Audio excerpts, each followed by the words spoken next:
Morning ફરી એકવાર અને શરૂઆત ઝોમેટોના કાઉન્ટર સાથે જ કરીએ તો જીએસટી વિભાગ જે છે તે ફરી એકવાર ઘણું બધું એક્ટિવ થતું દેખાઈ રહ્યું છે. ઝોમેટોને પણ એક નોટિસ મળી છે જીએસટી વિભાગ તરફથી. પુણે જીએસટી વિભાગ દ્વારા ઝોમેટોને કારણદર્શક નોટિસ મળી છે અને 401 કરોડના ટેક્સની ડિમાન્ડ માટે કારણદર્શક નોટિસ જીએસટી વિભાગ તરફથી આપવામાં આવી છે. ડિલિવરી પાર્ટનર માટે ભેગી કરેલી રકમ પર જીએસટી જે છે તેની માંગણી કરવામાં આવી છે, પણ આ મુદ્દે કંપની કહેવું છે કે ડિલિવરી ચાર્જીસ પર જીએસટી આપવા માટે તેઓ બાધ્ય નથી અને આ કંપનીનું કહેવું છે કે આ રકમ જે છે તે ડિલિવરી પાર્ટનરની જગ્યાએ લઈએ છીએ, એટલે કંપની જે છે તે આ નોટિસને પડકારશે અને એનો જવાબ પણ આપશે તેવું સ્પષ્ટતા કંપની તરફથી કરવામાં આવી છે. પણ એક નોટિસ જે મળી છે તેને કારણે આજે ઝોમેટોનું કાઉન્ટર ફોકસમાં રહેશે. Next counter Coromandel international. ગઈકાલે આ કંપની માટે સમાચાર આવ્યા હતા. કંપનીના જે એનોર માઇનોર પોર્ટ જે છે તેમાં ડિલિવરી પાઇપલાઇનમાં એમોનિયા લીક થવાના સમાચાર મળ્યા હતા અને લિક્વિડ એમોનિયા પાઇપલાઇનનું લીકેજ જે છે તે હવે બંધ થયું છે અને પાઇપલાઇન ડેમેજની જગ્યા અને સીમાની ઓળખ જે છે તેના આદેશ આપવામાં આવ્યા છે અને એમોનિયા ટ્રાન્સફર ફરી શરૂ કરતાં પહેલાં ડેમેજને સુધારવા માટેના આદેશ આપવામાં આવ્યા છે. એટલે એક કંપની માટે રાહતના સમાચાર એ છે કે આ પાઇપલાઇન જે છે તે થોડા સુધારા અથવા તો તપાસ બાદ ફરી એકવાર શરૂ કરવામાં આવશે, તો તેને કારણે આજે કોરોમંડલ ઇન્ટરનેશનલનું કાઉન્ટર પણ ફોકસમાં રહેશે. ગઈકાલે જ્યારે સમાચાર આવ્યા હતા ઘણો મોટો ઘટાડો સ્ટોકે બતાવ્યો હતો, તો આજે થોડી ઘણી રિએક્શન, થોડું ઘણું રિકવરી આપણને જોવા મળી શકે છે. નજર અહીંયા રાખવાની રહેશે. Tata power next counter. અહીંયા અધિગ્રહણ કરવામાં આવ્યું છે કંપની તરફથી.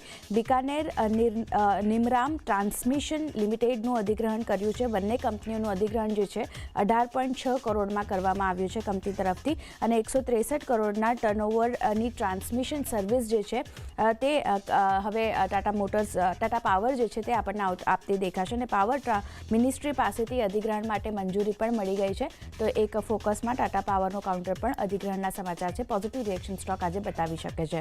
અને છેલ્લે કેનેરા બેંક મારા તરફથી કાઉન્ટર રહેશે. અહીંયા આઈપીઓ માટે બોર્ડ તરફથી મંજૂરી મળતી દેખાઈ રહી છે. મ્યુચ્યુઅલ ફંડ સબસિડરી જે છે કેનેરા રોબેકો એએમસીના આઈપીઓ માટે મંજૂરી મળી ગઈ છે અને બોર્ડે સબસિડરીના આઈપીઓની પ્રક્રિયા શરૂ પણ કરી દીધી છે, શરૂ કરવા માટે મંજૂરી પણ આપી દીધી છે, તો બોર્ડ તરફથી એક માન્યતા મળતી દેખાઈ રહી છે. તેને કારણે આજે કેનેરા બેંકનું કાઉન્ટર પણ ફોકસમાં રહેશે. તો નીરજ, આ બધા સ્ટોક છે મારા તરફથી જેના પર નજર રાખવાની રહેશે. મહત્વના સ્ટોક છે ને ઝોમેટો પર આજે ખાસ નજર રહેશે અહીંયાથી. પરંતુ એ સાથે તૃપ્તિ, તમારી પાસે કયા સ્ટોક્સ કે જેના આજે આપણે ખાસ નજર રાખવાની છે?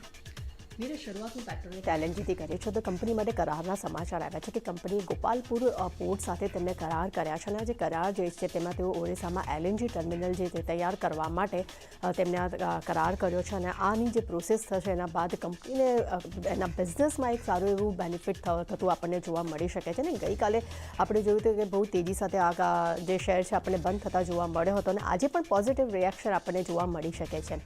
ત્યારબાદ નજર કરી લઈએ એનટીપીસી પર. તો એનટીપીસીના સીએમડી એક સ્ટેટમેન્ટ બહાર પાડ્યું છે. તેમનું કહેવું છે કે આગામી 2 વર્ષમાં તેઓ સબસિડરી એનટીપીસી ગ્રીન એનર્જીના આઈપીઓ લાવવાની તેઓ યોજના બનાવી રહ્યા છે અને નો ડાઉટ આપણે જોયું છે કે એનટીપીસી કંપની જે છે પોતાની સબસિડરીમાં ઘણા બધા ફંડિંગ તેઓ કરી રહ્યા છે અને તેને ખૂબ જ એને એગ્રેસિવલી તે એના પર કારોબાર પર ધ્યાન પણ આપી રહ્યા છે અને આવનારા સમયમાં તેનું અનલોકિંગની તૈયારીઓ તેઓ કરી રહ્યા છે અને નો ડાઉટ આપણે જોયું હતું કે ગઈકાલે એનટીપીસીનું માર્કેટ કેપ પણ 3 કરોડને પાર નીકળી ગયું છે, એટલે એનટીપીસી આજે ખાસ ફોકસમાં આપણને જોવા મળી શકે છે. ત્યારબાદ નજર કરી લઈએ આપણે ડેલ્ટા કોર્પ પર. તો ત્યાં ફાળવણી પૂરી કરવાના સમાચાર આવી રહ્યા છે કે પેનિન્સુલા લેન્ડના શેર અને કન્વર્ટેબલ ડિબેન્ચરની જે ફાળવણી જે છે પૂરી પ્રક્રિયા હવે પૂરી થઈ ગઈ છે અને ગઈકાલે એટલે કે 27 ડિસેમ્બરે જે આ ડિબેન્ચરની પ્રક્રિયા જે છે તે પૂર્ણ કરવામાં આવી હતી, એટલે આજે આ શેર પણ આપણને ફોકસમાં જોવા મળી શકે છે. મારા નેક્સ્ટ કાઉન્ટર પર નજર કરીએ તો સુલા પર.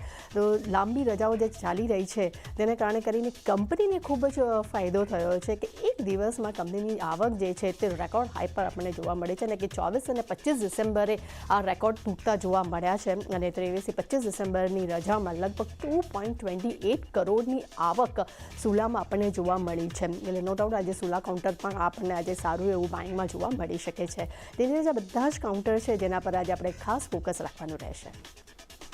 તો આ બધા કાઉન્ટર જેના પર ખાસ ફોકસ ઝોમેટો, સુલા, એ બધા સ્ટોક પર આજે રાખીશું નજર. પરંતુ આપ બંનેનો આભાર અમારી સાથે જોડાવા બદલ, આ સ્ટોકની ચર્ચા કરવા બદલ.